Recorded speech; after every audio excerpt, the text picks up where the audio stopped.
Bismillahirrahmanirrahim. Assalamualaikum warahmatullahi wabarakatuh dan salam sejahtera untuk kita semua. Perkenalkan, nama saya Fitri Rahmawati SPD MPD. Saya salah satu dosen program studi pendidikan biologi Fakultas Keguruan dan Ilmu Pendidikan FKIP Universitas Kota Depok. Pada kesempatan kali ini, saya akan menyampaikan pernyataan dari dosen unjuk kerja Tridharma Perguruan Tinggi atau PDD UKTPT di bidang pengajaran. Tujuan penyampaian ini adalah untuk memenuhi persyaratan sertifikasi dosen tahun 2023. Selama saya menjadi dosen, saya telah melaksanakan Tridharma Perguruan Tinggi, salah satunya di bidang pengajaran.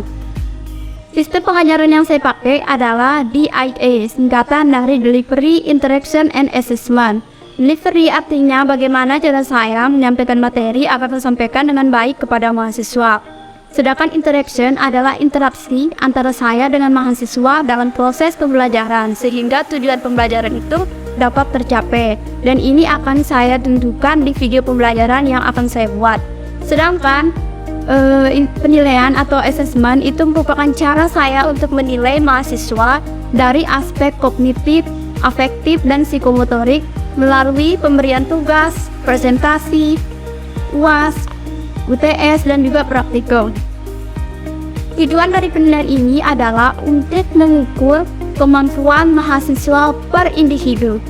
Mata kuliah pengetahuan lingkungan merupakan mata kuliah wajib program studi dengan bobot 3 SKS dengan rincian 2 SKS untuk teori dan 1 SKS untuk praktikum. Dan mata kuliah ini berada di semester 4. Selanjutnya, saya akan membahas tentang capaian pembelajaran lulusan atau CPL. Adapun CPL mencakup sikap, pengetahuan, keterampilan ilmu, dan keterampilan khusus. CPL sikap yang pertama, bertakwa kepada Tuhan Yang Maha Esa dan menunjukkan sikap yang religius. Dan yang kedua, menunjukkan sikap bertanggung jawab atas pekerjaan di bidang keahliannya secara mandiri. CPL pengetahuan yaitu menguasai konsep, prinsip, dan prosedur pengetahuan lingkungan serta terapannya melalui kinerja ilmiah dan berpikir ilmiah minimal sesuai dengan kedalaman dan keluasan bagi pembelajaran biologi di sekolah. CPL keterampilan ini salah satunya yaitu mampu menunjukkan kinerja mandiri, bermutu, dan terukur. CPL keterampilan khusus salah satunya mampu memecahkan permasalahan pendidikan biologi melalui kegiatan penelitian dengan memanfaatkan kemajuan iptek sesuai dengan konteks sekolah dan perkembangan peserta didik. CPL ini kemudian akan diturunkan menjadi capaian pembelajaran mata kuliah atau CPMK, dan kemudian CPMK ini akan diturunkan lagi menjadi sub CPMK. Seluruh capaian pembelajaran lulusan yang telah diturunkan tersebut harus sejalan dengan profil lulusan program studi, yang salah satunya adalah menjadi praktisi lingkungan. Agar tujuan dari mata kuliah ini dapat tercapai, maka mahasiswa harus mampu menjelaskan serta mendiskusikan konsep, teori, serta solusi dari permasalahan lingkungan. Adapun materi atau pokok bahasan pada mata kuliah ini yang pertama, pengantar pengetahuan lingkungan, yang kedua ekologi, yang ketiga materi, energi, dan daya dukung lingkungan, yang keempat pengelolaan lingkungan hidup, yang kelima pembangunan perluasan lingkungan, yang keenam sumber daya alam atau SDA, yang ketujuh kesehatan lingkungan, yang kedelapan pencemaran lingkungan, dan yang terakhir adalah manajemen lingkungan termasuk bahasan AMDAL. Metode pembelajaran yang saya gunakan pada mata kuliah ini yang pertama ceramah, yang kedua tanya jawab dan diskusi dengan tujuan memberikan kesempatan kepada mahasiswa untuk berpikir logis dan memiliki kemampuan dalam menyampaikan pendapatnya. Yang ketiga, pemberian tugas proyek. Kegiatan ini dilakukan mahasiswa secara berkelompok di lapangan. Rincian tugas tersebut terdapat pada buku petunjuk praktikum pengetahuan lingkungan semester 4. Kemudian, media pembelajaran yang saya gunakan adalah buku petunjuk praktikum pengetahuan lingkungan, PPT, laptop, LCD, WA group, dan juga Zoom meeting, karena perkuliahan ini diselingi antara face to face dengan online atau daring. Buku petunjuk praktikum pengetahuan lingkungan yang sudah saya susun memuat 4 kegiatan mahasiswa dengan pembelajaran project based learning yang akan saya terapkan. Yang pertama, mahasiswa akan melakukan kunjungan ke desa Menemeng untuk melihat sanitasi di sana itu seperti apa.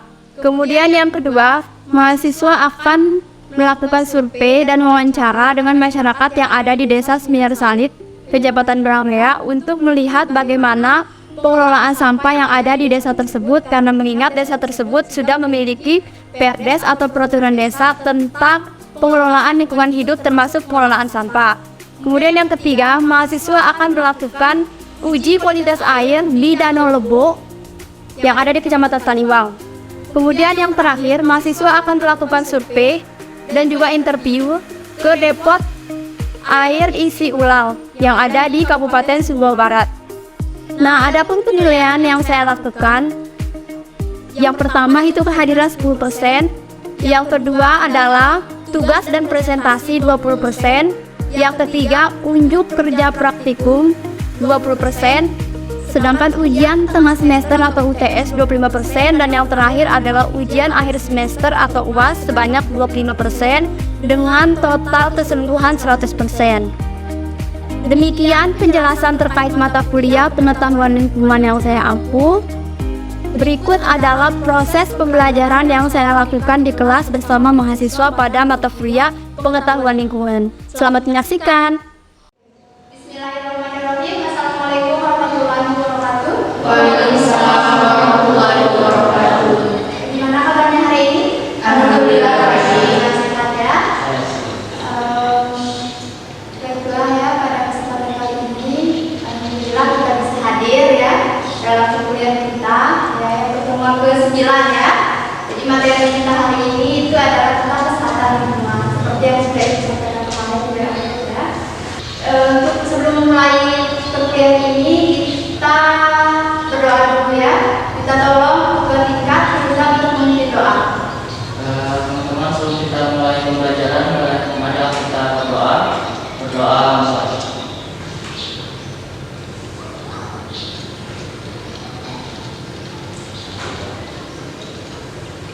Berdoa.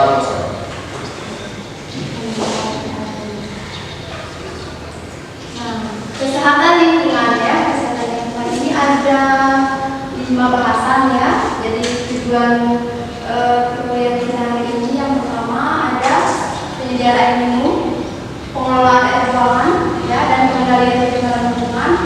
Kemudian ada pembuangan sampah, sampah padat ya. Kemudian pencegahan dalam pencemaran tanah oleh manusia. Terus peraturan perundang-undangan terkait kesehatan lingkungan. Jadi ada 5 ya, tidak ada. Oke, karena saya sudah informasikan dari kemarin, mungkin ada sudah baca-baca terkait kesehatan lingkungan? Sudah ya. Kira-kira kesehatan lingkungan ini apa sih? Ada yang bisa jawab? Saya Menurut saya kesehatan lingkungan yaitu suatu kondisi lingkungan yang mampu menopang keseimbangan ekologis yang dinamis antara manusia dengan lingkungan sehingga menciptakan kehidupan yang sehat dan bahagia. Oke, jadi ada keseimbangannya antara manusia dan lingkungan sehingga kehidupan itu jadi bahagia ya, karena sehat nyaman gitu kan, karena ada faktor pendukung yang optimal di situ ya. Terus di rumah ini kalian air minumnya sebenarnya dari mana ya? Dari bawah ya. Kalau di rata-rata ya ada yang air sumber ya? Ada. Air sumber itu langsung diminum apa diapain dulu? Direbus dulu ya, biar sehat ya. Biar tidak sakit perut dan lain-lain. Air bersih itu apa sih menurut kalian? Oke, Robi. Menurut saya air bersih yaitu air yang dapat kita konsumsi sehari-hari yang sesuai dengan standar kesehatan. Biasanya yang mengandung zat-zat berbahaya bisa kita atasi dengan cara merebusnya sebelum kita mengkonsumsi air tersebut. Kita lakukan ya air sehat ya. Kemudian sudah disampaikan air bersih itu seperti apa? Syarat-syarat air bersih nih, karena kalian setiap hari nih minum ya, amati di mana gitu ya. Silakan ada yang bisa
jalan itu nggak langsung masuk gitu kan, dengan aroma segala macam ya. Kemudian nyaman itu harus bebas dari bau ya, dan kondisi bersih harus terjaga. Setiap kali mandi berapa kali gosok-gosok lantai, bersih kamar mandi? Satu kali. Dan sehari itu berapa kali mandi? Dua. Saran saya setiap kali mandi itu wajib dibersihin kamar mandi ya, klosetnya, terus lantainya ya, karena kita kasat mata ya nggak bisa lihat banyak bakteri di lantai ya. Kalau nggak pakai sandal misalnya mandi berjam-jam misalnya nggak ada yang langsung mandi, bawah ya karena nggak sering mandi kan. Oke, kita lanjut. Itu kan yang zaman nih. Terus yang ketiga itu kan kita punya rumah, tempat tinggal masing-masing nih ya, ada yang di luar bisa jadi bisu, ada yang dalam rumah kenalan gitu kan, yang dekat DP rumahnya gitu kan. Itu gimana sih syarat rumah yang sehat itu seperti apa? Ada yang bisa? Ya, gimana? Rumah dikatakan sehat apabila memenuhi 4 syarat, yaitu mempunyai kebutuhan fisiologi, pencahayaan, sirkulasi, dan ruang kerja yang cukup, kebutuhan psikologis atau ruang privasi yang cukup. Dikatakan sehat apabila memenuhi persyaratan dan pencegahan penyakit menular antar penghuni rumah, Antar anggota dalam rumah tangga dan rumah ya. Misalnya ibu, ayah, adik, kakak ya, atau sama lain ya. Jadi itu syarat perumahan sehat ya. Ada ventilasi ya, yang bisa duduk, terus nyaman ya, gitu kan? Oke, baik ya. Kemudian penyebab masalah pembuangan sampah ini ada 3 ya. Yang pertama urbanisasi. Urbanisasi itu perpindahan penduduk dari desa ke kota. Kira-kira nih menurut kalian orang yang memutuskan untuk pindah ke kota, dari desa ke kota itu apa sih pemicunya kira-kira? Kenapa di kota, kenapa di desa gitu, ada apa gitu? Kira-kira gimana? Ya bisa? Menurut saya itu kebanyakan orang yang melakukan urbanisasi itu Ya. lebih untuk mencari pekerjaan, karena di kota itu bisa dibilang fasilitasnya lebih memadai daripada di desa. Oke, ya ada yang lain? Ya, jadi seperti yang saya katakan Riza, keputusan seorang untuk urbanisasi ke kota itu karena mudah mendapatkan pekerjaan ya, karena banyak lapangan pekerjaan di sana. Kemudian terus juga tarif penghasilannya juga lebih baik dibandingkan di desa kan, artinya kan di desa kurang mencukupi, kalau di sana tidak ada lebih sedikit yang bisa ditabung-tabung dan lain-lain ya. Kemudian yang kedua, di sini dari fasilitas yang ada di sana itu lebih baik, ya, lebih lengkap. Misalnya fasilitas pendidikan, sekolah-sekolah, kampus ya. Kemudian fasilitas kesehatan, ya, tempat rekreasi lengkap, gitu kan, tempat hiburan dan lain-lain ya. Oke, terus yang kedua kepadatan pemukiman. Kalau di Jakarta ya, contohnya di Jawa-Jawa itu kan ada rumah susun nih. Itu kenapa kok dibangun gitu? Karena padat penduduknya. Kemudian lahannya itu terbatas, gitu kan, jadi nggak ada tempat membangun. Sementara jumlah penduduk ini semakin banyak, di kotanya saja sudah banyak, belum ada keturunan dan lain-lain, belum yang namanya desa yang urbanisasi itu malah makin numpuk kan. Kalau banyak penduduk, aktivitas banyak, penghasilan oke, otomatis sampahnya juga banyak yang dihasilkan dalam hitungan harian, mingguan, bulanan dan seterusnya ya. Oke. Terus yang terakhir, kurangnya kesadaran manusia ya, sehingga memperburuk kesadaran lingkungan ya. Makanya penting kenapa masyarakat itu perlu ada rasa kesadaran dan tanggung jawab ya akan pengelolaan lingkungan yang lebih baik ya. Karena kalau lingkungan itu sudah baik, maka kita akan sehat gitu ya. Kalau kita sehat, kita bisa beraktivitas ya, bisa mengaktualisasikan diri kita di dalam kehidupan ya, kegiatan apapun oke gitu ya, nggak ada masalah. Jadi kesadaran masyarakat ini tidak serta-merta misalnya sekarang langsung sadar itu nggak bisa, harus ada bentuk dukungan pemerintah atau tidak terkait dinas LH, misalnya pemberian sosialisasi, edukasi, misalnya untuk menambah pengetahuan, pemahaman, apalagi bisa kita terapkan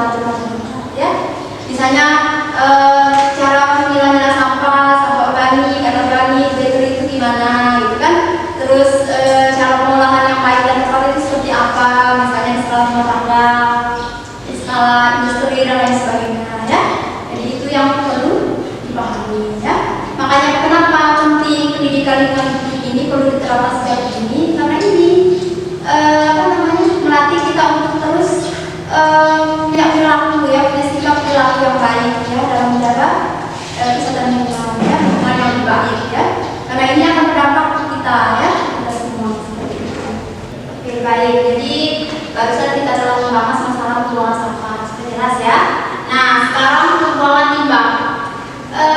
Di KSB ini ada beberapa titik lokasi penambangan liar atau penambangan liar blok-blok yang dekat dengan perairan. Ada yang tahu? Ada empat di mana nih? Di Lambunga, Ya. di Ilung, di Tepas, sama di Lamunte. Jadi di dalam titik sama Berangkat dua ya, dua desa, terus dari tadi dua desa ya. Kita ambil contoh yang di Dago ya, yang merupakan muaranya ya. Itu kan ada penambangan yang pakai unik. Kira-kira sih apa yang terjadi kalau misalnya pembuangan limbah ini dibuang begitu saja gitu kan, efeknya terhadap mikroorganisme di perairan itu seperti apa? Ada yang bisa nggak? Terus, oke, gimana baik? Jadi limbah hasil kegiatan penambangan liar jika dibuang ke perairan atau sungai tanpa ada pengolahan, maka akan menyebabkan terganggunya kesehatan mikroorganisme di lingkungan perairan tersebut, seperti ikan atau eceng gondok atau tanaman penapung. Ya, selain itu, selain mengandung mikroorganisme yang sudah disebutkan, apalagi kira-kira efeknya? Dan efek ini juga bukan hanya dapat terhadap air saja, tetapi tanah juga akan mengalami pencemaran akibat pertambangan tersebut, seperti terdapatnya lubang-lubang besar yang tidak bisa ditutup kembali, yang menyebabkan terjadinya kubangan air dengan kandungan asam yang sangat tinggi. Dan air kubangan ini terjadi dan mengandung zat kimia yang bersifat racun bagi tumbuhan dan berpengaruh pada tingkat kesuburan tanah dan pH tanah. Dan hal ini menyebabkan tumbuhan yang ada di atasnya mengalami kematian atau kepunahan. Oke, ya, jadi pembuangan tanah, otomatis nanti ke tumbuhan ya, nanti ya, jadi terganggu ya, terganggu perkembangannya. Oke, itu yang untuk limbah ya. Nah, sekarang pengendalian penyebaran limbah oleh manusia seperti pada slide. Ada beberapa strategi yang pencegahan yang bisa dilakukan oleh manusia ya, oleh kita semua. Yang pertama itu pembuatan tata kota ya, itu pemerintahan yang melakukan. Kemudian yang kedua itu ada penghijauan lingkungan atau reboisasi ya, dengan apa namanya? Menanam kembali pohon ya. Ya kan sejuk ya, apalagi sekarang kan global warming ya. Oke, kemudian yang ketiga itu adanya sosialisasi yang penting untuk pencegahan pencemaran lingkungan ya. Sosialisasi dari pemerintah, dari PMK, dari dinas terkait, dari praktisi lapangan, dari akademisi ya. Itu biar kenapa? Biar masyarakat ini tahu gitu. Oh ternyata pemilah-milah sampah itu seperti ini, bisa membedakan ya. Rumah tangga, sampai itu lain-lain, organik, anorganik, gitu. Kemudian ini kan pengetahuan nih sama wawasan. Nah, terus seperti apa keterampilannya?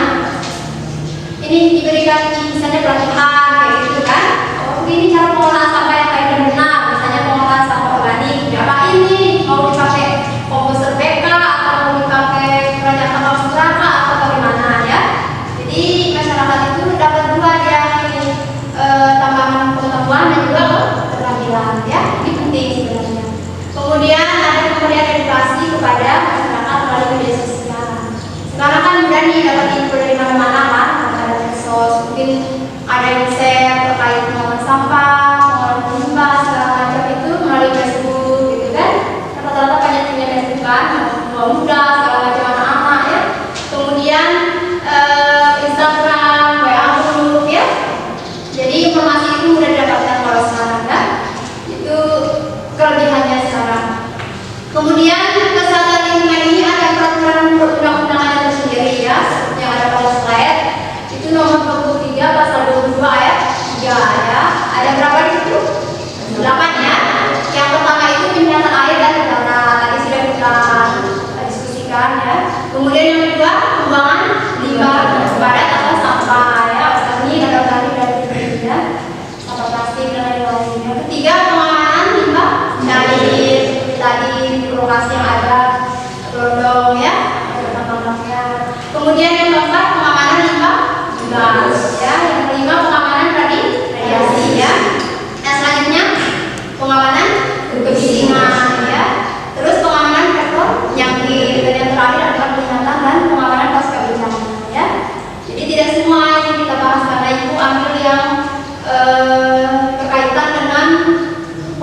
lokal wilayah KSD kita seperti apa. Dan dengan diskusi seperti ini, kita punya wawasan, kita punya apa namanya pandangan, gitu kan, punya solusi alternatif yang bisa ditawarkan minimal untuk diri sendiri ya, apalagi ke orang lain di masyarakat ya, kayak gitu. Dengan mendukung program pemerintah ya. Apalagi sekarang di KSD kan sudah berjalan nih berapa tahun yang lalu SPM itu kan sanitasi total berbasis masyarakat ya, mulai dari pengolahan sampahnya, sanitasi dan lain-lain ya. Kemudian tadi sudah kita bahas semua ruang lingkup kesehatan lingkungan. Nah, sekarang kesimpulan dari yang sudah kita bahas itu apa aja tadi yang sudah dipelajari? Persyaratan emisi ya, harus memenuhi 3 persyaratan ya. Ada syarat fisik, kimiawi, dan biologis ya. Fisik tadi tidak bau, tidak berwarna, tidak berasa ya. Terus yang kedua syarat rumahan atau rumah sehat ya. Itu standarnya gimana? Memenuhi kebutuhan fisiologis, ada cahaya yang cukup ya. Terus ada psikologi ya. Terus ada standar pencegahan penyakit menular, menjaga kesehatan dan keamanan lingkungan kayak gitu. Terus ada rumah itu kan tempat privasi ya. Jadi kalau anggotanya rumahnya sudah nyaman, lingkungannya otomatis anggota keluarganya satu sama lain juga nyaman gitu ya. Kemudian satu pembuangan limbah, lingkungan perairan tadi sudah disampaikan ya sama Lala ya. Limbah hasil industri harus diolah terlebih dahulu sebelum dibuang ke perairan. Nggak boleh langsung aja dipikirin nih nanti efeknya gimana gitu ya untuk lingkungan ya. Karena kasihan nih organisme ikan semua itu pada terganggu gitu kan. Jadi berpengaruh ke ekosistem perairan. Kemudian pengendalian pencemaran lingkungan oleh manusia kan ada berapa tadi strateginya? Ada 4 ya. Reboisasi, pembuatan taman kota, sosialisasi dan edukasi pada masyarakat yang dilakukan oleh pemerintah maupun yang terkait ya. Oke. Ada lagi yang mau ditanyakan atau yang mau menambahkan terkait yang sudah kita diskusikan pada hari ini? Tidak ada, sudah jelas. Sudah jelas ya. Mungkin ada permasalahan di lingkungannya, tempat tinggalnya atau di luar sana bisa didiskusikan ya. Jadi kita bahas bersama-sama dari solusi kita kaji ya. Sebagai tambahan informasi ya, sekarang ini di KSD sudah ada 2 desa yang sudah punya program desa, KDS ya.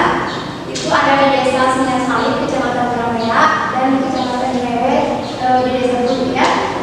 Dua di antara semua desa yang ada di KSD kan banyak ya. Ya, banyak. Dan ini minggu depan kalian punya tugas proyek ya. Proyek untuk mengamati atau survei ya, sekali wawancara dengan masyarakat yang ada di Sinar Salib terkait bagaimana sih pengolahan sampah di sana ya. Nanti di random. Kemudian bagaimana sih pengolahan limbahnya seperti apa ya. Terus yang ketiga sanitasinya itu seperti apa. Dan itu semua ada di buku praktikum ya. Nanti dikirim di praktikumnya ya yang teman-teman. Jadi nanti berkelompok di sana nanti pas pengamatan itu didokumentasikan, foto, di video, pas wawancara, pas foto keadaannya kayak gimana, misalnya oh ini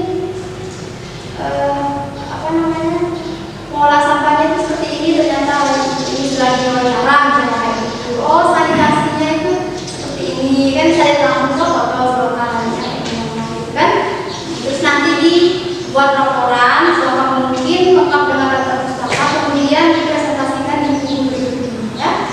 Jadi harapan saya silakanlah sharing-sharing dengan temannya terkait persiapan untuk ke lapangan, karena tugas itu berkaitan dengan materi yang kita bahas pada hari ini. Ini lanjutannya loh, ini kan teori ya, terus bahas sama-sama solusi. Nanti terjun langsung ke lapangan gimana keadaan di desa Sinar Salib ya. Oke, jadi misalnya ada teman tanya silakan direspon ya, dikasih tahu. Karena sebagai manusia adalah manusia yang bermanfaat untuk orang lain ya. Nah, dan ini juga seperti yang sudah kita bahas terkait kesehatan lingkungan ini, mari kita sama-sama ya menjaga kebersihan lingkungan ya. Minimal dari rumah, dari kita sendiri di rumah kita ya. Apalagi bisa ke orang lain ya. Karena kebersihan itu merupakan bagian daripada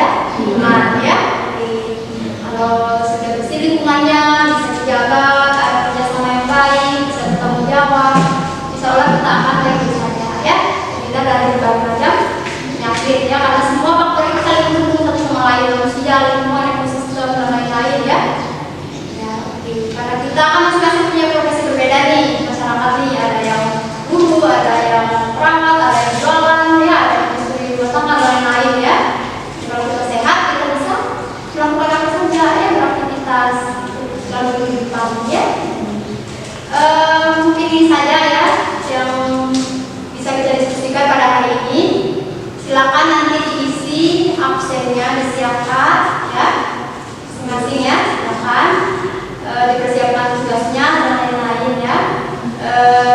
Dengan mengucapkan alhamdulillah ya, kita akhiri pertemuan kita hari ini ya.